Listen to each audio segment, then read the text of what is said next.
Hello everybody, welcome to the Wonky Angle, where I talk about electronic music, both new and old. And today I'm talking about Autechre and their 7th album, Draft 7.30. You know, the comment section of my Confield video was pretty nice. While there were a handful of people who, like me, don't love that album, it looked like we were in the minority. Almost everyone in the comments was going on and on about how incredible the project was. I saw like 6 different people say it was their favorite album of all time. And just a wild guess, but I imagine this comment section's gonna be similar. I already know a lot of people who have gushed over this project. I know people who would consider this sequel to Confield a further improvement on what made everything work on that project. People I highly respect say it's a 10 out of 10 to them. Hi, Patricia Texan. This is undoubtedly one of the more heavily revered projects in the Autechre catalog by fans these days. Like, if Confield was the proof of concept for the duo's shift into complete experimental chaos, Draft was where they honed down those formulas, tried to make them into a more holistic experience. So, if one hit that level for you, the other should too, I guess?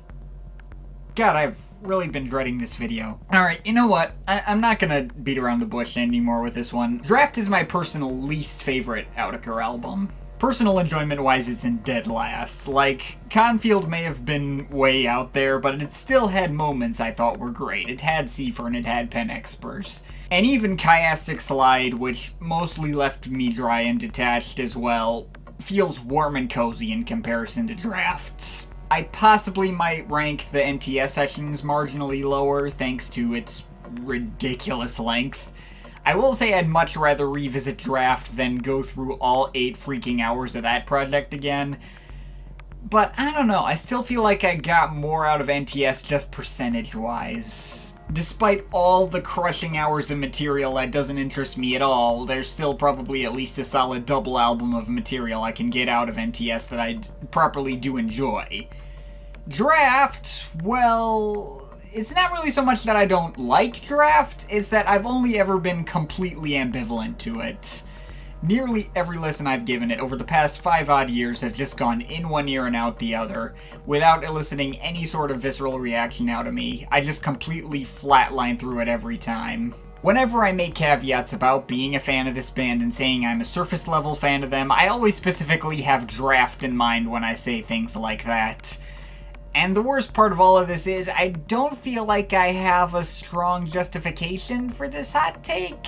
I mean, I've had a really hard time putting into words why this album has just done jack for me emotionally.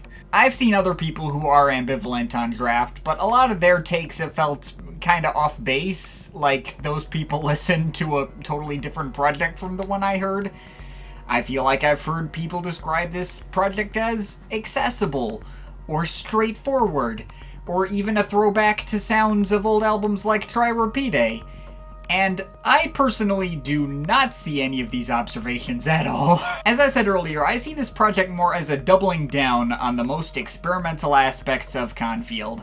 It may be less abrasive or in your face about it than Confield was, but I think the experience can be summed up by this one quote from Sean Booth around the time they released it. "Rhythm doesn't seem to limit us in the way it did when we started." Yeah, so many of these tracks come together in irregular liquid rhythms and seem to devolve into complete chaos by the end. There are still technically coherent grooves formed here on many tracks that may start regular and the kind of thing that you can tap your foot along to, but they all feel rather unstable, like they could fall apart at any time. And quite often that's exactly what happens. Treating this project like dance music would be like stomping on thin ice. It ain't gonna last long, and people are gonna look at you like, what the hell did you expect? And the thing is, I also know that these guys have had complete control over everything they were doing. There's no generative elements like those on Confield. besides maybe like one part. I can't remember hearing them say they used something like that on like a vocal filter on one track. I forget which though. But yeah, they know exactly where every synth note and percussion hit is. They've constructed it from the ground up down to the most unthinkably minute of details. In terms of attention to detail, this project is one of their most dense to a mind-boggling level. And that's kind of the thing. As a result, I have a ton of respect for this project and feel like to some degree I can't deny the quality of the work they put into it. And I do usually take respect into play for any given project when I'm scoring it. I see respect as a part of personal enjoyment, even if not necessarily a big part. I do still think this album's construction is incredible, and with my most recent listens, I feel like I have finally started to wrap my head around how people are able to get into it as much. But if you had talked to me even just before I started this series, I would have told you that this is an album that I straight do not get. Like, I've always felt like my experience with this album has been so far off from what I've heard people saying about it, and I couldn't understand how anyone came to the conclusions about it that they did. It's the one album that's just consistently made me feel like a dumbass when listening to it.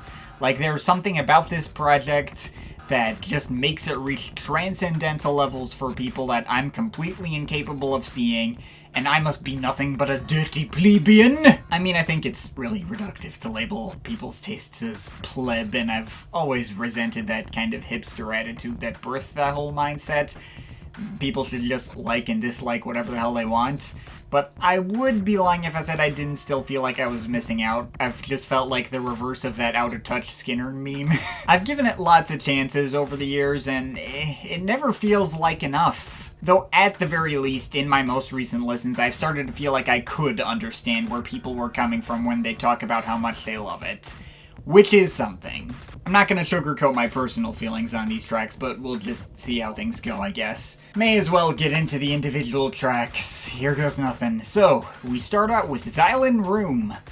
It's pretty serviceable as far as album openers go. The first half of this track is a fairly conventional sounding techno beat, maybe with kicks that sound like knocking on a desk with your knuckles, and some metallic clanking of various pitches going around you too. I mean, I suppose that sort of metallic sound design could have reminded people to try Repeat A, but it doesn't feel nearly as sharp sounding, and it certainly isn't as catchy. If anything, it reminded me more of the kind of stuff that Monolake did on Momentum a few months later, and it kind of puts me more in the mood to listen to that album. At least the first half does. The second half, of course, is where all the rhythms just go into free fall, just buzzing at high speed and tumbling over each other.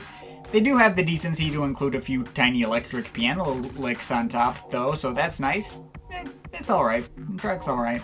But from there, the freakouts just intensify in the unnecessary mouthful of a title that is IVVV, IVVV, VIII.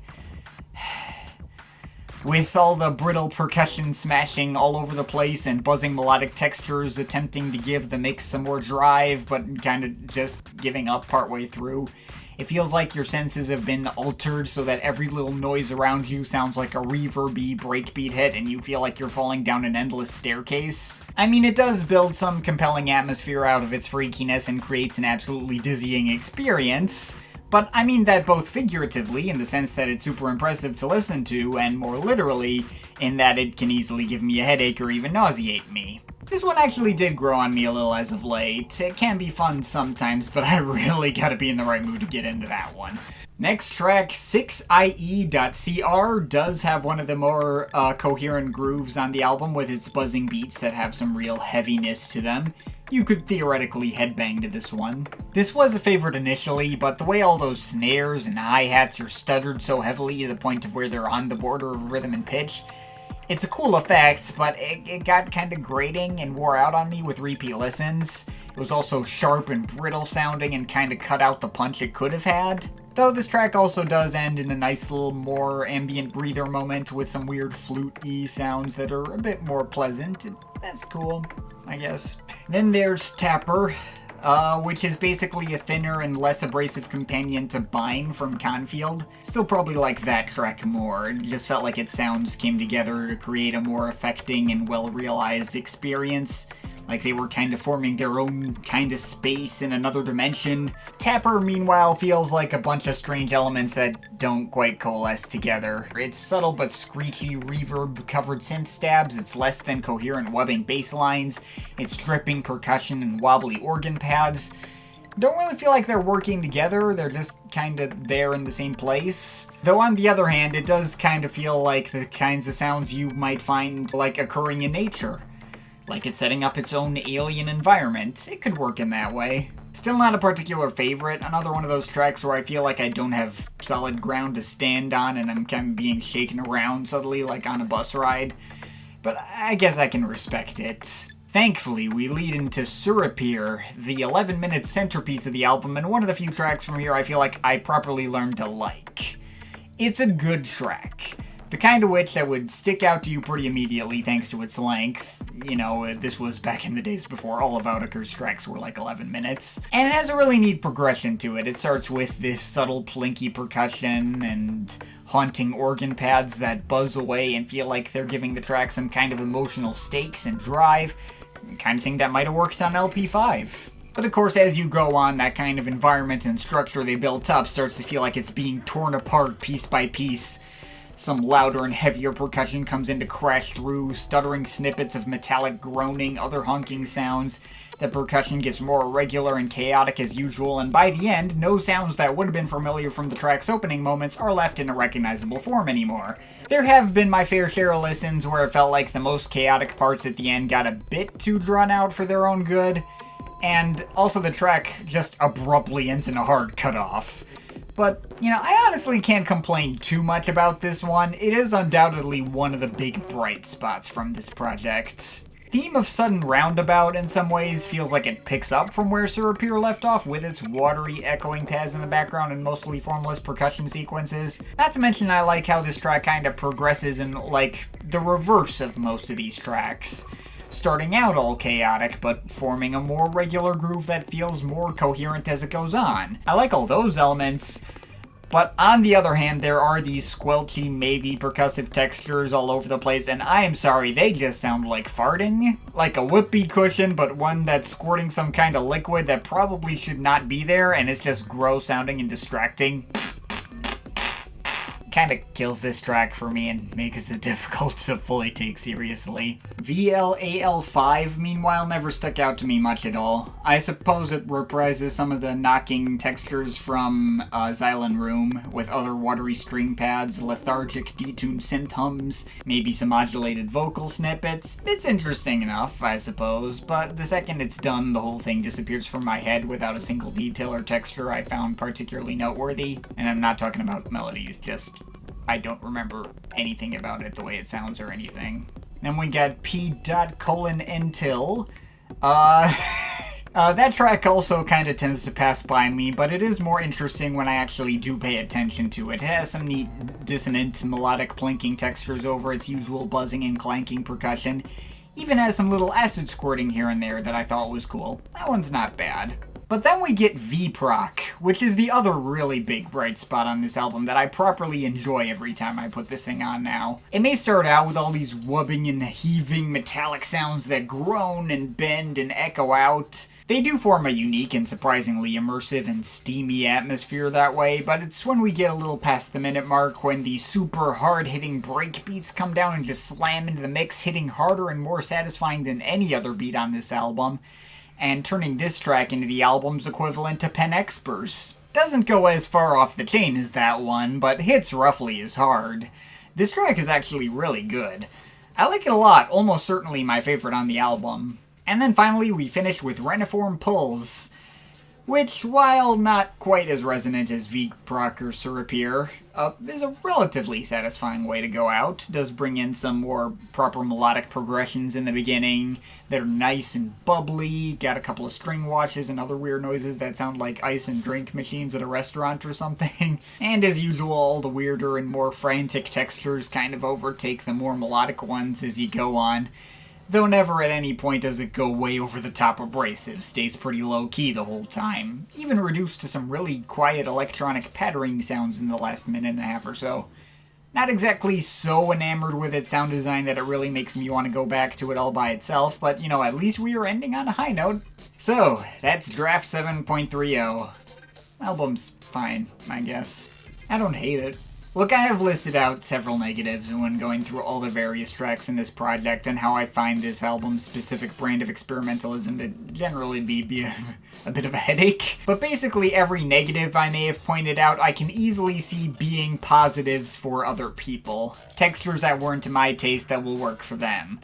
I mean, this project does in a lot of ways feel like it's taking me to a weird alien planet. And in contrast to something like Amber, which I believe I also said that about, this project does in fact have a more organic and more watery feel to it. But like, I also feel like this planet is covered in a super dense fog that makes it impossible to see more than like 5 feet in front of you, and there's lots of sharp and dangerous geography that Autechre just pushing me through without my consent or regard for my personal safety, possibly giving me minor injuries along the way. And the whole world just feels so desaturated and lacking in color, it feels actively unwelcoming and not fun to be around. And you know, I feel like I would get it if that's the whole appeal for you. There is, of course, a unique experience to be gleaned from this project that you can't get elsewhere, and it is super impressively detailed all the way through. It's just not a project that I personally am ever in the mood to put on, unless I feel like trying to see if I'll get it this time in hopes that it'll randomly click for me and I can save myself the embarrassment of being ambivalent on a critically acclaimed fan favorite project from these massively hyped up IDM legends. It's been like 5 years since I first heard this project, and that hasn't happened yet, and I get the feeling at this point it probably won't. I do really like Surripere and V-Proc, but I don't know if either of them would be among my biggest favorites this duo has ever come up with. But, yeah, I guess I can still recommend it. No doubt I'm gonna get a flood of comments going on in great detail about how much this album means to them and how it does really resonate with them emotionally, and like 12 people who say it's the best album ever created and stuff. Perhaps you'll listen to it and end up with some giant life-changing experience. I just didn't. I got a lot of respect for this project for sure, but it's not really my thing. Would have been funny if I could make a joke with this title and rate this a 7.3, but now I can only muster a 6.5 for this at my most generous. It's okay. But of course, this is just my opinion. You can feel free to disagree with it, but I'd like to hear your thoughts, so leave the comments in the comment thing down there. Shout out to my Patreon supporters. They're awesome people. You want to add yourself to that list or make me a review of something, link to my Patreon is in the description. But yeah, that's pretty much it. That's all for today. See you next time.